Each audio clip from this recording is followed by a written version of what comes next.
Je vais rate les signes du zodiaque selon si ça fait des bons partenaires en couple ou pas. Cette vidéo est très subjective, par exemple, mais je suis astrologue, donc on y va. Je pense que les Gémeaux, si tu veux avoir du fun, si tu veux switcher ta routine, si tu veux quelqu'un avec qui parler, etc., oui, c'est des bonnes personnes en couple, mais beaucoup trop instables, beaucoup trop besoin de nouveautés, comme juste un peu de spice things up, c'est pas ma vibe. Et c'est très personnel, cette vidéo, donc je vais vous mettre 8e. Ensuite, on a les vierges. Les vierges en couple, je trouve que c'est des bonnes personnes. Je trouve juste que parfois, ils sont un peu critiques. Parfois, ils ont des attentes un petit peu élevées. Mais ça tombe bien, moi aussi. OK, donc je pense que je vais mettre ça 4e. Ensuite, on a les sagittaires. Les sagittaires en couple, I could never.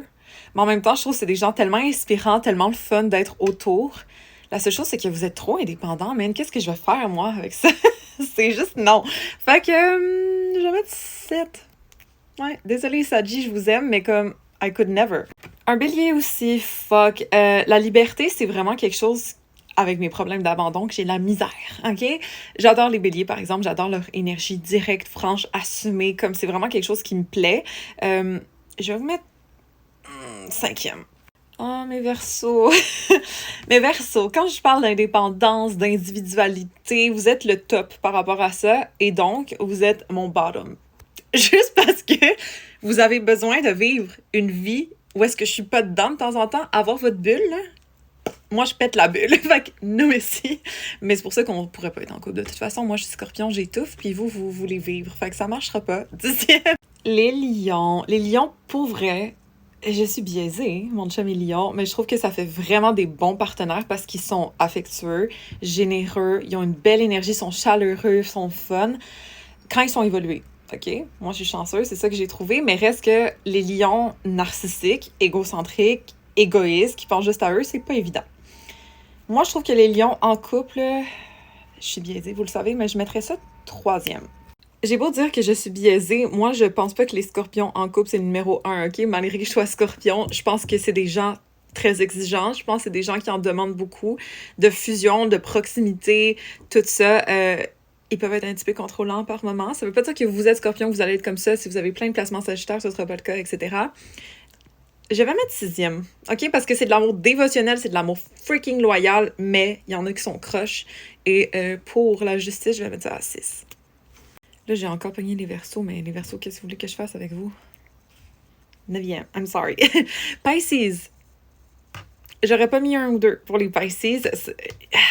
Sont dévotionnels, c'est des bonnes personnes en couple. La seule chose, c'est qu'ils sont juste un petit peu trop influençables pour moi, trop changeants, adaptables, un petit peu victimes sur les bords, mais énorme cœur. Donc, on va dire qu'on va mettre ça en 2e. Les taureaux. Tu sais quoi?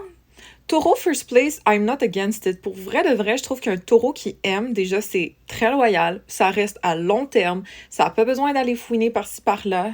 À part un homme taureau, des fois, c'est un petit peu homme à femme. Mais bon, le taureau, oui, je trouve que numéro 1, je suis pas contre. Vraiment pas contre. On y va.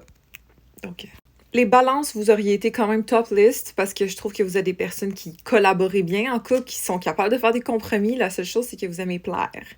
Puis moi, je suis jalouse et j'aime pas ça. Les Capricornes, vous savez déjà que vous auriez été quasiment le top 1 selon moi parce que vous êtes des gens qui répondez à vos obligations en couple. Vous êtes des gens qui s'engagent à long terme, style power couple, style j'en fais beaucoup, acts of service et tout. La seule chose, c'est que le petit cœur doit être réchauffé par-ci par-là. Là, c'est pas toujours les gens les plus romantiques, exemple, mais c'est des bons comme gens en couple, je trouve. Donc, ouais, vraiment proche de ci.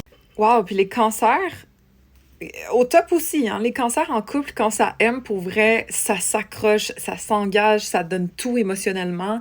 Quand ils sont pas évolués, par exemple, c'est wow, ils sont pénibles, simplement parce qu'ils s'accrochent, justement, puis des fois, ils peuvent être comme émotionnellement manipulateurs, je trouve, se victimiser un petit peu. Mais à part ça, là, un cancer, quand il t'aime, il t'aime. Mon chum est ascendant cancer. I love that about him. Compassion. On aime ça. Donc, je vous le rappelle, prenez-le pas mal, OK? C'est tellement subjectif, c'est tellement juste pour le fun. Il y a tout le monde qui peut être bon en couple. Libre arbitre à the end of the day, c'est juste mes préférences personnelles, donc voilà. Follow pour plus d'astro!